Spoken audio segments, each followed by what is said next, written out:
மகர ராசி என்பர்களே சார், இப்போ பார்த்து பத்திரமா இருக்கக்கூடிய ஒரு முக்கியமான 3 ராசிகளில் இந்த மகரம், மீனம், மேஷம் கொஞ்சம் பார்த்து பக்குவமாக இருந்துக்கணும் அப்படிங்கிறதுல ஒரு முக்கியமான ராசிகளாக அமைஞ்சிருக்குங்க. இந்த 3 ராசியில் இருக்கிறவங்க இப்போ செய்யக்கூடிய ஒரு முக்கியமான விஷயம் என்ன அப்படின்னா, வளரக்கூடிய ஒரு நேரமாகவும் இருக்கும், அந்த வளர்ச்சியை சில விஷயங்கள் தடுக்கக்கூடிய ஒரு நேரமாகவும் இருக்கும். இந்த மகர ராசியில் பிறந்தவங்க நிறைய நன்மைகளை செய்யக்கூடிய ஒரு ஆட்களாக இருந்தாங்க அப்படின்னாலும் ஃபேமிலியே இவங்க தான் வந்து ஓட்டி கொண்டு வந்திருப்பாங்க. இந்த மகர ராசிக்காரர்கள் தற்போதைய நிலைமையில் நல்ல வருமானம் வந்துட்டு ஒரு காலகட்டமாக இருந்துச்சு. அது சடனாக வந்து ஸ்டாப் ஆச்சு. முதலுக்கே மோசமாகிற அளவுக்கு சின்ன சின்ன ஜர்க்கெல்லாம் நடந்திருக்கும். இது உண்மை எப்படின்னா மறக்க கமெண்ட் செக்ஷன் பதிவிடுங்க. இந்த மகர ராசிக்கு வரக்கூடிய 2 வார காலங்கள் எப்படி இருக்க போது, நீங்கள் என்ன செய்யணும் செய்யக்கூடாது, எந்த விஷயத்தில் நீங்கள் வந்து ஜாக்கிரதையாக இருக்கணும் அப்படிங்கிறத தெளிவாக சொல்ல போகிறோம். அதுக்கு முன்னாடி நிறைய பேர் தனிப்படையான ஜோதிடம் பார்க்கணும் அப்படின்னு ஆசைப்பட்டீங்க. கீழே வந்து ஒரு ஃபோன் நம்பர் கொடுத்துருக்கேன். ஜஸ்ட் ஃபோன் பண்ணி உங்களுடைய பிறந்த தேதி, பிறந்த நேரம், பிறந்த லொக்கேஷன் 3 சொன்னீங்க அப்படின்னா போதுமானது. நீங்கள் வந்து ஆட்டோமேட்டிக்காக உங்களுடைய ப்ராப்ளம் எல்லாமே சால்வ் ஆகிற அளவுக்கு, அடுத்து என்ன நடக்கும் அப்படிங்கிற அளவுக்கு அக்யூரேட்டாக நீங்கள் வந்து ஃபோன் மூலமாக கேட்டு தெரிஞ்சுக்கலாம். பிரபல ஜோதிடரோட நம்பர் தான் கொடுத்துருக்கேன். சார் என்ன சார் பிரபல ஜோதிடர், யாருக்கு தான் அப்படி பார்த்தாங்க பிரபலம் சொல்கிறீங்க? நிறைய பேர் கமெண்ட் செக்ஷனில் கேட்குறது, சார் யாரோட நம்பர் இது அப்படின்னு கேட்டிருப்பீங்க. இப்போ சமீபத்தில் நிறைய படம் ரிலீஸ் ஆச்சு. அதில் குறிப்பிட்ட ஒரு 10 படம், எனக்கு தெரிஞ்சே 10 படம். அந்த 10 படத்தோடைய முக்கியமான நபர்கள், நீங்கள் ஆக்டர்னு எடுத்துக்கிட்டாலும் சரி, ப்ரொடியூசர்னு எடுத்துக்கிட்டாலும் சரி, அதோட டேரக்டர் எடுத்துக்கிட்டாலும் சரி, எல்லாருமே வந்து பார்த்திங்கன்னா ஜோதிட ரீதியாக அவர்கிட்ட மட்டும் தான் கன்சல்ட் பண்ணிட்டு இருக்காரு. அப்படியே அது வந்து அப்படியே ஒரு செயின் ரியாக்ஷன் மாதிரி அப்படியே எல்லாத்துட்டையும் போயிட்டே இருக்குது. இவர்கிட்ட பார்த்தா நல்லா இருக்குன்னு எல்லா சினித்துறையில் இருக்கிறவங்களுக்கு அப்படியே மூவ் ஆகிட்டே இருக்குது. ஒவ்வொருத்தரும் அவங்ககிட்ட கேட்டு தான் வந்து தெரிஞ்சுக்கிறாங்க. இது மட்டும் இல்லாமல் அரசியல் பிரமுகர்கள் ஃபோன் மூலமாகவே அவர்கிட்ட காண்டாக்ட் பண்ணி நிறைய விஷயங்கள் வந்து கேட்டு தெரிஞ்சுக்கிறாங்க. ஸோ இது நானே கமெண்ட் செக்ஷனில் நிறைய விஷயங்கள் நான் வந்து பார்த்துருக்கேன். நல்லா சொல்லியிருக்காங்க. அடுத்து அப்படியே அக்யூரேட்டாக சொல்லியிருக்காங்க. எப்படி சொன்னாங்கன்னே தெரியல, எல்லாமே உண்மை அப்படிங்கிற மாதிரிலாம் சொல்லியிருக்காங்க. ஸோ அவரோட நம்பர் தான் நான் வந்து கீழே கொடுத்துருக்கேன். ஜஸ்ட் ஃபோன் மூலமாகவே நீங்கள் வந்து கேட்டு தெரிஞ்சுக்கோங்க. ஸோ இதுதான் உங்களுக்கு நான் செய்கிற ஒரு ஹெல்ப் பண்ணி வச்சுக்கோங்களேன். ஃபோன் மூலமாக நீங்கள் வந்து ப்ராப்ளத்தை சொல்லி சால்வ் பண்ணிக்கலாம். சரிங்க சார், இந்த மகர ராசிக்காரர்கள் இப்போ எப்படி இருக்குது? மகர ராசிக்காரர்களுக்கு கடந்த ஒரு 2 மாதங்களாக ஒரு அதிக வருமானம் தரக்கூடிய ஒரு காலகட்டமாக கொடுத்துருப்பாங்க. இந்த மகராசிக்காரர்கள் ஒரு 2 வருடத்துமாக நிறைய கஷ்டங்களை அனுபவித்து ஒரு இழப்பை சந்தித்து அதுக்கப்புறமேட்டு ஒரு பிறப்பை வந்து சந்திச்சிருப்பாங்க. ஒரு எக்ஸாம்பிளுக்கு திருமணமாக வந்துச்சுன்னா திருமணம் ஆகிருக்கும். திருமணம் ஆன பிறகு ஏதோ ஒரு இழப்பை சந்திச்சிருப்பீங்க. அந்த இழப்பை சந்தித்து கொஞ்ச நாட்கள்லேயே ஒரு ஆள் ஆட் ஆகிருக்கும். ஒரு எக்ஸாம்பிள் குழந்தை பிறக்கிறது, இந்த மாதிரி ஒரு விஷயம் வந்து நடந்திருக்கும். இந்த மாதிரி சின்ன சின்ன விஷயங்கள்னால உங்களை வந்து கடவுள் வந்து எவ்வளோ சோகத்தில் இருந்தாலும் மறுபடியும் உங்களை வந்து அப்படியே கொஞ்சம் சரி பண்ணி கொண்டு வந்துட்டே இருப்பாங்க. கடந்த ஒரு காலங்களில் மருத்துவ ரீதியான விஷயங்களில் நிறைய செலவு பண்ணியிருப்பீங்க. குடும்ப ரீதியான விஷயங்களில் அதிகமாகவே உங்களோட பங்கு வந்து அதிகமாகவே இருக்கும். மகர ராசியை பொறுத்த வரைக்கும் குடும்ப ரீதியான ஒரு விஷயங்களுக்காகவே வாழ்ந்துட்டு இருக்கக்கூடிய ஒரு ராசி இந்த மகர ராசி. கல்வி சம்மந்தப்பட்ட விஷயங்களில் கொஞ்சம் பார்த்து கவனமாக இருக்கணும் அப்படிங்கிற ஒரு காலகட்டங்கள் இருந்தாலும், கல்வி சம்மந்தப்பட்ட விஷயங்களுக்காக நீங்கள் ரொம்ப ஜோதிடத்தில் நம்பிட்டு பார்த்துருக்கு தேவையில்ல. 18 வயசுக்கு உட்பட்டவங்களோட கல்விக்கு நீங்கள் வந்து ஜோதிடத்தெல்லாம் பார்த்து நம்பிட்டு தேவையில்ல. அவங்களுக்கு என்ன தேவையோ அதை சரி பண்ணி கொடுத்துடணும். உடல் ரீதியான விஷயங்களில் லைட்டாக எந்த ஒரு விஷயம் தோணுச்சு அப்படின்னாலும் உடனே டாக்டரை பார்த்தோன்னா ஜோதிடத்தை நம்பிட்டு இருக்கக்கூடாது, டிஸ்க்ளைமராகவே சொல்லிடும். அதே மாதிரி இந்த உடல் சம்மந்தப்பட்ட விஷயங்களில் இந்த மகர ராசி பொறுத்த வரைக்கும் ஒபிசிட்டி டைமு, அந்த ரத்த ஓட்டங்கள் பக்குவமாக இருக்கக்கூடிய ஒரு நேரம், உடலுக்கு எக்ஸசைஸ் பண்ணணும். அதே மாதிரி ஏதாவது இந்த குடல் சம்மந்தப்பட்ட விஷயங்கள், அதாவது எப்படி சொல்கிறதுனா, ரத்த ஓட்டம்னா நரம்பு சம்மந்தப்பட்டது, இந்த குடல் சம்மந்தப்பட்டது சாப்பிட்ற விஷயங்கள், இந்த மாதிரி விஷயங்கள்லாம் கொஞ்சம் கவனமாக இருக்கணும் அப்படிங்கிற அர்த்தம். ஏன் அப்படின்னு கேட்டிங்கன்னா, அல்சர் வருவதற்கான அதிக வாய்ப்புகள் இருக்குது, தூக்கமின்மைக்கான காலகட்டங்கள் உங்களுக்கு. ஸோ இந்த மாதிரி விஷயங்கள் கொஞ்சம் கவனமாக இருங்க.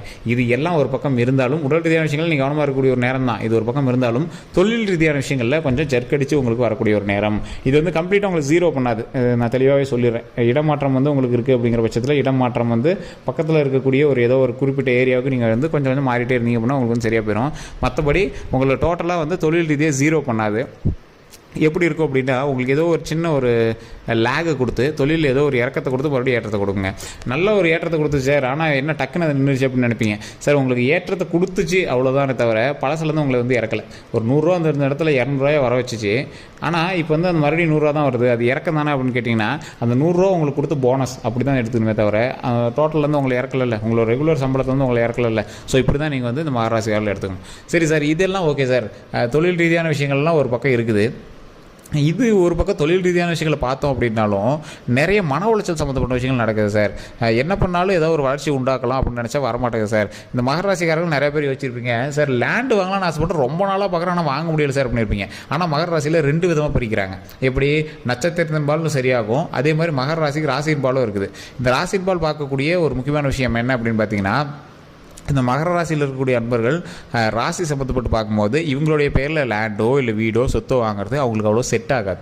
ஒரு சிலருக்கு சொல்கிறேன், இது மகர ராசியில் எல்லாத்துக்குமே சொல்லுங்கள், அதுக்கு சண்டைக்கு வந்துடாதீங்க. எப்படி நீ மகர ராசியில் செட் ஆகாதுன்னு சொல்லாமல் சண்டைக்கு வந்துடாதீங்க. ஒரு சிலருக்கு இது உண்மை அப்படின்னா மறக்காம கமெண்ட் செக்ஷனில் பதிவிடுங்க. பூர்வீக சொத்துக்கள் ஓரளவுக்கு தான் இவங்க வந்து செட் ஆகும். மகர ராசியில் இருக்கிற 100 பேர் இருக்காங்க அப்படின்னா 90 பேருக்கு பூர்வீக சொத்துக்கள் செட் ஆகாது. இவங்க பேரில் லேண்டோ வீடோ வாங்குறது அவ்வளோவா இவங்களுக்கே செட் ஆகாது. இவங்க வாங்கின வீடுகளோ லேண்டுகளோ எல்லாமே எங்களுக்கு குழந்தை பேர் வாங்கியிருப்பாங்க, இல்லை மனைவி பேர் வாங்கியிருப்பாங்க, மனைவி அந்த கணவன் பேர் வாங்கியிருப்பாங்க. அதே மாதிரி இவங்களோட வீட்டில் இருக்கிற வேறு யாராவது ஒரு பேரில் தான் வந்து எல்லாமே சரி பண்ணி விட்ருப்பாங்க.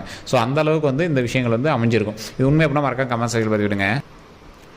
என்ன தான் இருந்தாலும் உங்களுக்கு வந்து சேவிங்ஸ் ஏதோ ஒரு பேக்கப் வந்து ரெடி பண்ணி வச்சுருப்பீங்க. இந்த மகராசி பொறுத்த வரைக்கும் கம்ப்ளீட்டாக 0 ஆகிறது விடவே மாட்டீங்க. சார் ஒரு வருமானம் வரல அப்படின்னா அந்த மாதத்தை எப்படி சரி பண்ணணும் அப்படிங்கிறத இவங்ககிட்ட தான் கேட்டு தெரிஞ்சுக்கணும். ஒரு வருமானம் வருது வரல அதெல்லாம் அப்புறம், அதை எப்படி சேவிங்ஸில் வைக்கணும். ஒரு அமௌண்ட் வந்துச்சு, அந்த அமௌண்ட் எப்படி சேவிங்ஸில் வைக்கணும், எதில் போட்டு வச்சா சேவிங்ஸ் ஆகும். போஸ்ட் ஆஃபீஸில் போடலாமா, லேண்டு வாங்கலாமா, வீடு வாங்கலாமா, எது வாங்கினா லாஸ் இல்லை, எந்த ஸ்டாக்கில் போட்டால் நல்ல வருமானம், எந்த எஃப்டியில் போடலாம். ஸோ இந்த மாதிரி ஏதாவது ஒரு விஷயங்கள் மூலமாக இவங்க வந்து சேவிங்ஸ் உருவாக்கி வச்சுருப்பாங்க. ஒரு வருஷம் வருமானம் வரல அப்படின்னாலும் இவங்க கவலைப்படுவாங்களே தவிர, ஆனால் இவங்களை காப்பாற்றிக்கிற அளவுக்கு பேக்கப் இருக்கும். இல்லை சார் நீங்கள் சொல்கிறதுனா இல்லை, உண்மை இல்லை, பொய் அப்படின்னு சொன்னீங்கன்னா கண்டிப்பாக உங்களுடைய ஃப்ரெண்டு மகராசியாக இருக்காங்க, இல்லை வேறு எங்கே இருக்காங்க அப்படின்னா உங்களோட ஃப்ரெண்டுகிட்ட கேளுங்க. சார் இந்த மகராசிக்காரன் எப்படிப்பட்டவன்னு கேளுங்க. ஃப்ரெண்டு தான் உண்மையை சொல்லுவான். அவன் சொல்லுவான், இந்த ஆள் காசு வரலங்கிறான், ஆனால் எப்படி ஃபேமிலி ஓட்டுறானே தெரில, அது பிரச்சனை இது பிரச்சனைங்கிறான், ஆனால் எப்படி லேண்டு வானான்னு தெரில, காசே இல்லைங்கிறான், எப்படி சேவிங்ஸ் பண்ணி வச்சான்னு தெரில அப்படிம்பாங்க. ஸோ ஏதோ ஒரு வகையில் நீங்கள் வந்து சேவிங்ஸ் அதிகமாக பண்ணுவீங்க. தேவையில்லாத செலவுகளை கொஞ்சம் குறைச்சி பண்ணக்கூடிய ஒரு ஆட்கள் நீங்கள். ஒரு 10 ரூபா செலவானாலும் இது ஏன் அங்கே தேவையில்லாமல் செலவாகுது அப்படின்னு யோசிக்கக்கூடிய ஆட்கள் நீங்கள். இந்த மகர ராசி மகர லக்கினம் இருக்கிறவங்களாம் இந்த கஞ்சத்தனம் கொஞ்சம் இருக்கும். இந்த கஞ்சத்தனம் கூட சொல்ல முடியாது, சேவிங்ஸுக்கான ஒரு முக்கியமான விஷயம்.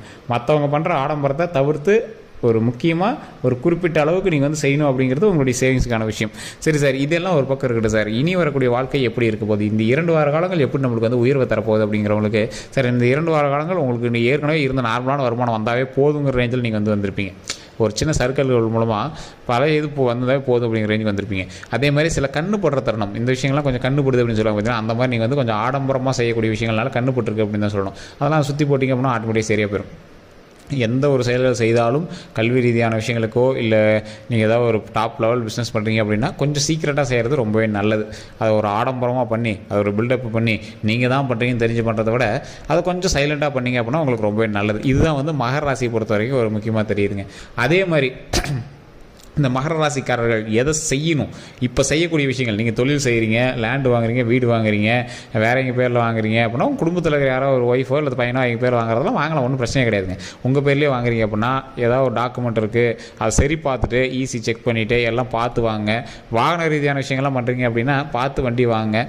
அதே மாதிரி நீங்கள் யாருக்காவது வாகனத்தை வந்து ட்ரைவ் பண்ணுறதுக்கு கொடுக்குறீங்க அப்படின்னா ரொம்ப ரொம்ப கவனமாக கொடுக்க வேண்டிய காலகட்டம். அந்த வாகனத்தை யாருக்காவது கொடுக்குறீங்க, உங்களோட வண்டி வந்து ஓடிட்டு லிஃப்ட் கேட்டு போயிட்டு வரான், கொடுறாங்க அது வரைக்கும் போயிட்டு வர அப்படின்னு கேட்குறான், இதெல்லாம் ரொம்ப கவனமாக இருக்கணும். நீங்களே வாகனத்தில் ட்ராவல் பண்ணுறீங்க அப்படின்னா லாங் ட்ரைவ் போகும்போது ரொம்ப கவனமாக இருக்கணும். குழந்தைகள்லாம் வண்டியில் இருக்காங்க அப்படின்னா ரொம்ப கவனமாக சேஃப்டியாக கூட்டு போயிட்டு வரணும்.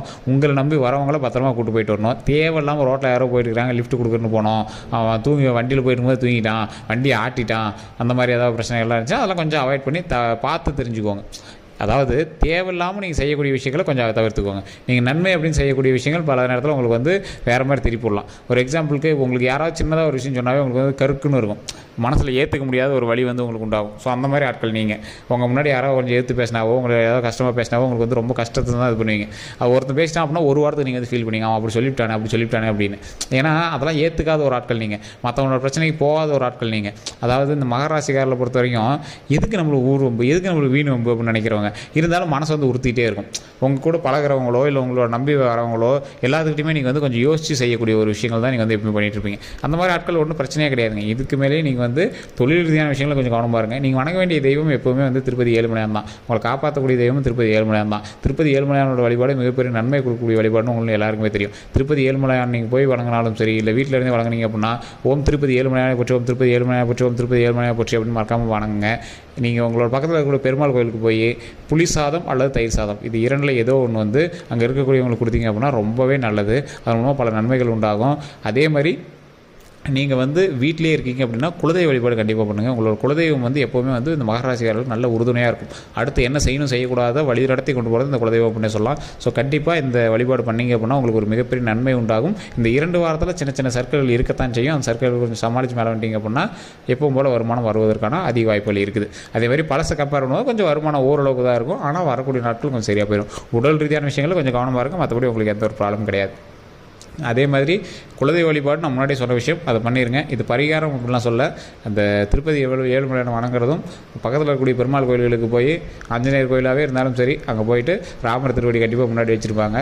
கடவுள்கிட்ட வழிபட்டுட்டு பக்கத்தில் இருக்கக்கூடிய யாராவது ஏழை எளியவர்களுக்கு தயிர் சாதம் அல்லது புளி சாதம் கொடுத்து நீங்கள் வணங்கி வாழ்த்துக்கிட்டு வந்தீங்கன்னா ரொம்பவே நல்லதுங்க. இதுதான் வந்து முக்கியமாக சொல்லக்கூடிய விஷயம். இது உண்மை அப்படின்னா மறக்காம உண்மை அப்படின்னு கமெண்ட் பண்ணுங்கள். நான் சொன்ன விஷயங்கள் உண்மை தான் அப்படின்னா உண்மைன்னு கமெண்ட் பண்ணுங்கள். அதே மாதிரி இந்த வீடியோ வந்து நீங்கள் ஃபேஸ்புக்கில் பார்க்கணும் ஃபாலோ பண்ணிக்கோங்க. யூடியூப்பில் பார்க்கணும் சப்ஸ்கிரைப் பண்ணிட்டு பக்கத்தில் பெல் பண்ண ப்ரெஸ் பண்ணி மறக்காமல் அதில் ஆல் அப்படிங்கிறது கிளிக் பண்ணிக்கோங்க. எல்லோருக்கும் நன்றி நண்பர்களே.